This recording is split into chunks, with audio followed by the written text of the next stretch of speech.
안녕하세요. 저는 슬하에 눈에 넣어도 아프지 않을 아이가 3명이나 있는 51살인 남자이자 가장입니다. 아니, 가장이었다고 표현하는 게 더 맞는 것 같네요. 현재 첫째와 둘째는 둘 다 딸이고 막내는 아들입니다. 첫째는 중학교를 다니고 있고 둘째는 아직 초등학생이죠. 막내는 태어난 지 아직 몇 달 되지도 않았어요. 늦둥이로 태어났거든요. 저와 아내는 나이가 4살 차이가 납니다. 궁합도 안 본다는 4살 차이죠. 제가 어렸을 때 저희 아버지가 보증을 잘못 서는 바람에 정말 말 그대로 집이 쫄딱 망했었어요. 그래서 저는 어렸을 때부터 돈을 벌어야만 했습니다. 부모님께 자식이라곤 저와 제 남동생 뿐이었죠. 저희 4식구 그래서 정말 아등바등 살았어요. 그래서 저는 가난이라면 치가 떨렸죠. 반지하 월세방에서 잠을 자고 싶어도 잘 수 없었습니다. 눈을 감고 누우려고 하면 샤샤샥 소리가 들렸거든요. 바퀴벌레 소리였죠. 후에 들었는데 아버지와 어머니는 저희 형제와 함께 극단적인 생각을 할 정도로 많이 힘드셨다고 하시더군요. 그런 처절한 마음과 주저앉은 현실이 만든 힘듦이 하늘에 닿았던 건지 아버지의 일이 점차 풀려가기 시작했고 서서히 저희 집안의 사정도 차차 나아졌습니다. 저는 아버지를 정말 존경하고 있어요. 그렇게 척박하고 힘든 환경 속에서도 저희 어머니와 형제를 잘 키우셨으니까요. 아버지의 사업이 풀리면서 다시 일어났고 저는 아버지의 사업을 배우기 시작했습니다. 혹시 후에 겪게 될 수도 있는 아직 다가오지 않은 미래였지만 저는 어느 정도 기반을 다져서 제 기준에 돈이 쌓이기 전까지는 한 번도 쉬지 않았죠. 아마 가난에 대한 혐오가 생각보다 컸었던 것 같습니다. 꽃다운 청춘일 나이에 연애 한번 해보지 못했거든요. 그러다 선을 보게 되었어요. 지금 아내는 바로 그 선자리에서 만난 사람입니다. 첫인상도 좋았어요. 칠흑 같은 긴 생머리에 하얀 얼굴을 가졌고 살짝 미소 짓는 얼굴이 정말 선녀처럼 보였거든요. 저는 바로 첫눈에 반하게 되었죠. 저희는 비록 선을 봐서 결혼했지만 사랑에 빠졌어요. 일단 저는 확실하게 빠졌습니다. 그렇게 우린 6개월간 만남을 이어갔고 결혼을 약속했어요. 만남과 결혼까지 걸린 시간은 1년도 채 되지 않았죠. 아내는 직업이 있는 여자였습니다. 시간이 흘러 결혼 첫 해에 저희는 아이를 출산했어요. 첫째는 딸이었죠. 저는 아직도 그때가 눈에 선해요. 조그마한 아기를 직접 안아보았을 때 말이죠. 몇 년 지나지 않아 저희는 둘째도 낳았습니다. 둘째 또한 딸이었어요. 아무래도 자식들은 엄마 손에 커야 되는 것 같다고 하면서 말이죠. 아내는 직업에 대한 프라이드가 매우 높았는데 자식들을 위해 그런 희생을 하니 저로선 정말 고마운 뿐이었어요. 그렇게 저희 가정은 정말 화목했습니다. 저희 집에서도 시집살이에 시옷자도 꺼내지 않았고 처가댁에서 사위는 백년 손님이라며 어와둥둥 해주셨죠. 저는 아버지 사업을 물려받아 일을 하고 있어서 아이들을 키우는 데 있어 재정적인 부담도 없었어요. 완벽했습니다. 시간이 많이 흘러서 젊었을 적 뜨거운 사랑은 사라졌지만 저는 여전히 은은하게 아내를 사랑하고 있었죠. 그런데 몇 달 전 내 식구가 모여서 저녁을 먹고 있었는데 아내가 제게 할 말이 있다고 하더군요. 밥을 먹으면서 하라고 했더니 둘이서 할 얘기라고 하더라고요. 사춘기인 첫째는 뚱하게 앉아 밥만 먹었고 한창 호기심이 왕성한 둘째는 무슨 비밀 이야기냐고 하며 캐물었죠. 조금 지나서 안방에서 둘이서 이야기를 했습니다. 그런데 아내는 제게 할 말이 있다고 부르고 난 뒤 말없이 물건을 하나 건네어 주더군요. 그건 임신 테스트기였습니다. 2줄이 떠 있었죠. 저는 너무 당혹스러워서 이게 뭐냐고 물어봤어요. 그랬더니 아내는 여보, 요즘 그날이 찾아오지 않길래 나도 이제 나이가 있으니까 폐경이구나 했었어.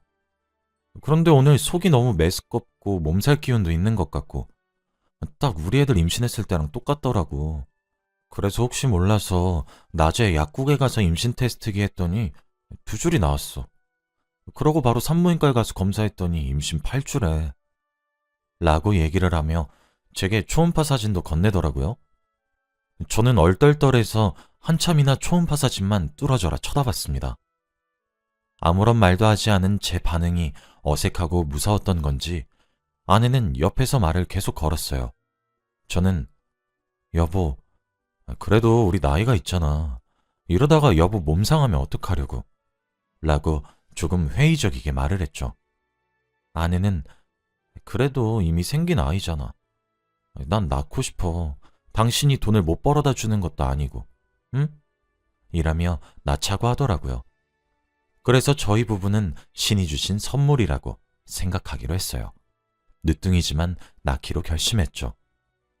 아무래도 아내가 나이가 있는지라 임신 기간 저희 가족 모두가 지극정성으로 대했어요. 아이 태명도 행복이라고 지었죠. 이제 애들도 학교에 들어가기도 했고 아무래도 딸 자식들이라 그런지 사춘기가 오면서 아빠를 멀리해서 서운하던 차였는데 행복하기도 하더라고요. 행복이는 아들이었습니다. 저는 늦게 생긴 제 아들과 뭐를 하며 지낼지 먼 미래까지 상상하면서 살았죠. 행복이가 생기면서 저희 부부 사이도 정말 많이 살가워졌고 가족 사이도 끈끈해졌습니다. 그런데 믿기지 않는 일이 일어났어요. 행복이를 출산하는 날 아내는 노산이기도 해서 출산 과정을 정말 고통스러워했습니다. 18시간 진통 끝에 행복이를 낳았거든요. 그런데 아이의 혈액형이 AB형이라고 간호사가 말씀하더군요. 저는 O형이고 아내는 A형입니다. 제가 가방끈이 그리 길진 않지만 저와 아내 사이에 나올 수 있는 혈액형은 A형과 O형뿐이란 걸 알아요. AB형이 나올 수 없다는 사실을 말이죠. 정말 믿기지가 않았습니다. 2번, 3번 물어봐도 AB형이라고 하더군요.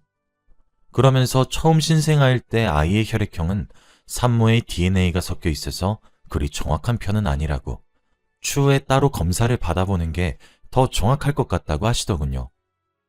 하지만 잔잔한 호수 속에 던져진 돌은 커다란 파문을 일으켰습니다. 제게 불신의 싹을 심어주었죠. 저는 나중에 검사를 받을 수 있는 시기까지 기다릴 수 없었어요. 아닐 것이라고 아내를 정말 믿었지만 그래도 제 두 눈으로 확인하고 싶었죠. 그래서 아내 몰래 행복이와 저의 친자 검사를 의뢰했습니다. 결과는 불일치로 나왔더군요. 그래도 믿기지가 않아서 아내와 행복이의 친자 검사를 의뢰했죠. 차라리 아이가 바뀌었다고 믿고 싶었거든요. 그런데 아내와 행복이는 친자 검사가 일치하더군요.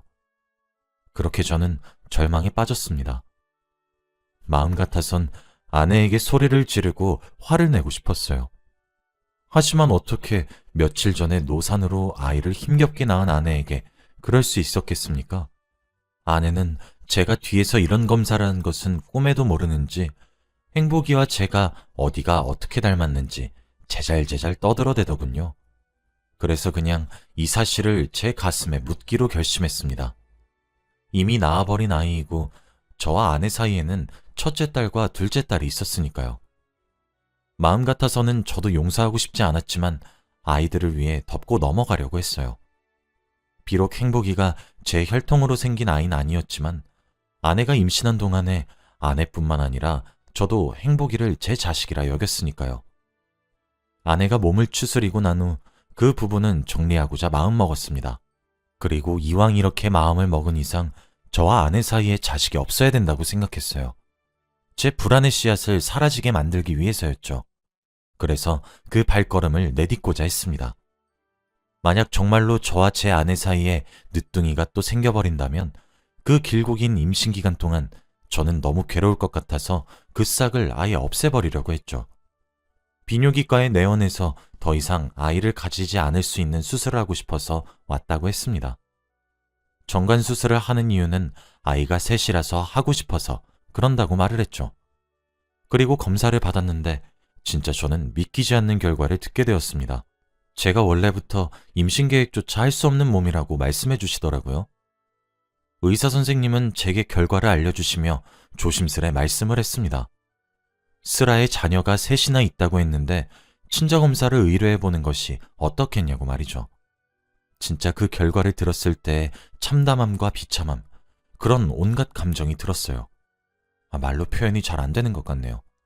정말 딱 미치고 팔짝 뛸 노릇이었죠. 무슨 정신으로 집으로 돌아왔는지 모르겠습니다.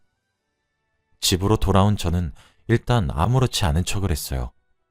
그리고 모두가 잡는 시간에 일어나서 정말 눈물을 머금고 아내와 제 두 딸의 머리카락과 칫솔을 챙겼어요. 다음날 제 머리카락과 칫솔과 함께 친자검사를 의뢰했습니다. 당연히 결과는 제 자식들이 아니라고 나왔죠. 아내와는 일치했고 저와는 불일치했거든요. 아마 첫째와 둘째, 둘 다 A형이라 제가 그 긴 세월 동안 모르고 지낼 수 있었나 봅니다. 사람이 너무 커다란 분노를 마주하게 되면 오히려 냉정해진다더니 제가 딱 그랬어요. 반백년을 넘게 살았어도 이런 일은 어떻게 헤쳐나가야 할지 감이 잡히지도 않더라고요. 저는 회사에 하루 휴가를 냈습니다. 두 딸은 낮에 학교를 갔고 늦둥이인 행복이는 아내가 노산으로 힘들어했기에 고용한 도우미에게 맡기고 작은 방에 잠시 들어가 있어 달라고 했어요. 안방에는 아내와 저만 남았죠. 아내는 여보, 갑자기 무슨 일이야? 하며 의아스럽게 저를 쳐다보더군요. 저는 당신 나한테 할 말 없어? 라고 물었습니다. 아내는 갑자기 무슨 소리냐며 영문을 모르겠다는 표정으로 저를 올려다보더군요. 저는 당신 나한테 숨기고 있는 거 없냐고 라고 차분하게 물었죠. 사실 저는 그때도 이미 늦었지만 아내가 제게 진실을 이야기하고 제게 진심을 다해 미안하다고 빌며 용서를 구했다면 용서했을 것 같아요. 하지만 아내는 뻔뻔했죠. 여보, 갑자기 무슨 뚱딴지 같은 소리야. 오늘 출근 안 해도 돼? 라며 말을 돌리는 아내에게 저는 조용히 서류를 내밀었습니다. 첫째와 둘째, 그리고 막내까지 저희 부부와 친자검사를 한 내역이었죠. 아내는 제가 내민 서류에 처음엔 의아하다는 듯 받아들고 읽기 시작하더니 점차 사색이 되어갔어요. 얼굴색이 점차 창백해지더라고요. 당신 어떻게 나한테 이렇게 끝까지 뻔뻔하게 나와? 내가 그래도 정말 당신 입으로 듣고 싶었어. 근데 어쩜 다른 사람도 아니고 당신이 나한테 이래? 라고 물었더니 아내는 아직 회복도 되지 않은 몸으로 일어나 침대에서 무릎을 꿇더군요. 무슨 말을 듣지도 않았던 상태였지만 무릎을 꿇고 있는 하얗게 질린 안색의 아내를 보고 저는 그제서야 실감했습니다. 아, 지금 나한테 벌어진 이 말도 안 되는 상황이 진실이구나 싶더라고요. 그제서야 말이죠. 그런 아내의 모습을 가만히 보고 있자니 정말 쏟아붓고 싶은 말이 한가득이었는데 나오지도 않더군요. 저는 그저 당신 입으로 말해. 지금 이게 다 무슨 상황인지. 만약 지금 내뱉는 말도 나중에 내가 알아봤을 때 거짓이 포함되어 있으면 당신 각오해야 할 거야. 지금 정말 당신 때려 죽여도 내가 받은 상처랑 지금 느끼고 있는 감정 안 풀려. 당신 입으로 진실만 말해. 당신이 거짓말을 해도 상관은 없어. 난 일단 그 사실을 믿을 거고 나중에 거짓이란 게 들키면 감당할 사람은 당신일 테니까. 어디 한번 설명해봐. 라고 차분히 말할 뿐이었죠. 그렇게 저는 그날 아내에게 모든 진실을 듣게 되었습니다. 정말 기가 막혔죠. 사실 그때 느낀 감정은 표현을 할 수 없을 정도입니다. 아내는 끄끄 울면서 털어놓았어요. 사실 당신이랑 선을 보기 전에 나 원래 사랑하는 사람이 있었어. 근데 그 사람이 직업이 변변찮았어. 막노동하는 사람이었거든. 당연히 우리 집에선 그 사람하고 결혼하는 거 반대했지. 그렇게 거의 강제로 선자리를 나갔고 그때 어거지로 나간 선자리에서 만난 사람이 바로 당신이야. 당신은 괜찮은 사람이었어. 돈도 잘 벌었고 착하고 다정했으니까. 집에서는 그 사람과 정리하고 당장 당신이랑 결혼을 하라고 종용하기 시작했었어. 그래도 난 흔들리지 않아야 되겠다고 생각했지. 근데 그때 내가 임신을 하게 된 거야. 나는 내 아이가 부족하더라도 사랑만 받고 자라길 바랬어. 그래서 당시 그 남자에게 임신했다고 털어놨었지. 그런데 도망가 버렸어. 남겨진 나에게 당신 말고는 선택지가 없었고 이미 내 뱃속에 자리 잡고 있는 새 생명을 지운다는 생각은 하지도 못했지. 이왕 이렇게 된 거 평생 당신에게 죄인이라고 생각하고 살더라도 내 뱃속에 있는 아이는 풍족한 환경에서 태어나 다정한 당신에게 사랑받고 자라길 바랬어. 그래서 당신이랑 사랑을 나누고 난 뒤 결혼을 했어. 그리고 평화로웠고 난 나름대로의 행복을 찾았어. 나도 당신에게 최선을 다해야겠다고 다짐했었고 무엇보다 아이를 예뻐하는 당신이 너무 좋아졌었거든. 그런데 몇 년 뒤에 그 사람이 날 찾아왔더라고. 어떻게 알고 찾아온진 모르겠어. 근데 갑자기 아이를 보고 싶다고 하면서 첫째를 보여달라고 하더라고. 그렇지 않으면 당신에게 가서 모든 진실을 까발리겠다고 협박하면서 말이야. 나는 절대 그럴 수 없다고 했어. 지금 내 남편에게 진실을 말할 수도, 그리고 잘 지내고 있는 우리에게 혼란을 줄 수도 없다고 했어. 그랬더니 내게 돈을 요구하더라고. 5천만 원만 주면 조용히 포기하고 떠나겠다고 하더라. 적금을 하나 깨서 돈을 마련해서 줬어. 2번 다시 내 눈앞에 나타나지 말아달라고 하면서. 그리고 내게 말도 안 되는 요구를 했어. 난 선택지가 없었어. 비록 죄인으로 시작해 이룬 가정이지만 나는 그 평화를 깨고 싶지 않았거든. 그래서 결국 나는 조건을 허락하는 대신 2번 다시 나타나지 않겠다는 약속을 받았지. 아마 그날 둘째가 생긴 걸 거야. 나도 처음엔 둘째가 그 사람 아이인 줄 몰랐어. 그런데 둘째가 커갈수록 자꾸 그 사람을 닮아가는 것 같아서 나도 몰래 당신이랑 둘째 친자검사 의뢰했었어. 결과는 당신이 받은 결과랑 똑같아. 근데 당신이 둘째를 너무 이뻐하니까 나도 정말 용기가 나지 않아서 그냥 이렇게 묻어가려고 했어. 미안해. 나 당신한테 정말 씻을 수 없는 죄를 지은 것은 맞아. 정말 미안해. 라고 아내는 제게 털어놓았습니다. 아내 입에서 진실이 나오면 나올수록 저는 정말 다리에 힘이 풀리더군요. 털썩 주저앉은 저는 그래. 첫째랑 둘째는 그렇다 치자. 그럼 행복인 뭐야? 행복인 누구예요? 라고 소리쳤죠. 아내는 한동안 아무런 말을 하지 않고 입술만 달싹였습니다. 지금 당신이 여기서 나한테 더 숨길 일이 있다는 거야? 당장 말 안 해? 라고 다그치자 아내는 입을 열었죠. 행복이는 아마 혜민이 아빠일 거야. 저는 그때 맥이 탁 풀렸습니다. 혜민이는 첫째 딸의 단짝 친구거든요. 지금 같은 중학교 같은 반이죠. 초등학교 때부터 꼭 붙어 다녔던 아이입니다. 아내는 나도 정말 그러려고 했던 건 아니야. 당신도 알다시피 혜민이 아빠 부인이랑 사별하고 혼자 키우잖아. 첫째 학부모 회의할 때나 뜨문뜨문 보다가 한번 만나서 밥을 같이 먹은 적이 있었거든? 근데 너무 다정하더라고. 사실 당신이랑 15년 가까이 결혼 생활하면서 우리 점점 소원해져 갔잖아. 그래서 정말 잠깐 느끼는 봄바람이라고 생각했어. 근데 미안해. 라고 하더군요.